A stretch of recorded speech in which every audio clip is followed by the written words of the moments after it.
Fala galera, beleza? Black Running a mais um vídeo.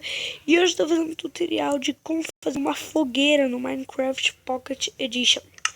Primeiro você vai precisar de um barco, uma tocha e só. Agora é só seguir o que eu faço. Primeiro você vai colocar uma tocha. Opa. Tem que ser no bloco de grama. Porque aqui no bloco de neve não dá. Aqui. Aí você vai. Coloca um bloquinho aqui. Caramba. Pra ser mais fácil, você faz aqui, ó. Se dividir controle. Você vai ficar mais fácil aqui pra você, ó. Você coloca um barco aqui. Aí dá uma voltinha aqui, ó. Você gira aqui, ó. Ô, desgraça. Tomar... Ah, caraca. Mano, tô conseguindo fazer, ó. Você coloca um barco aqui. Você gira. Você vai girando. Mano, tomar no cu. Aqui, ó. Você vai girando, ó. Pra formar aqui, ó. Tá no estadinho de uma fogueira aqui, ó. Vai girando. Vai girando. Vai girando. Vai girando. A tocha é como se fosse o fogo da fogueira.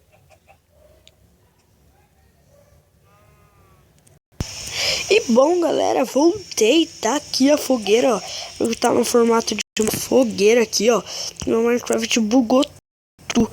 Eu tava quebrando um bloco sozinho. Eu tive que sair, reiniciar meu celular. Mas se você quiser também, você faz uma decoração aqui.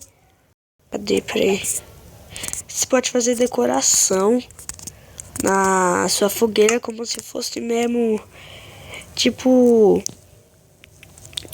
sei lá, sei que sabe se fazer ou não. Que eu não gosto. Aqui, ó.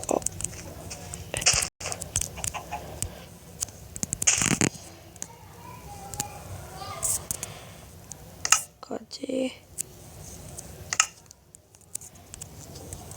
Aqui. Dá pra sentar aqui, ó. Muito da hora. E lembrando que eu vi tudo no canal do Revolution. Se inscrevem lá, muito fera, muito louco, se inscrevem lá. Então, o vídeo é isso. Eu vou ficando aqui. Espero que vocês tenham gostado. Se vocês gostaram, deixem um like, favorito e compartilhem. Isso é muito importante. E é isso, beleza. Falou e tchau.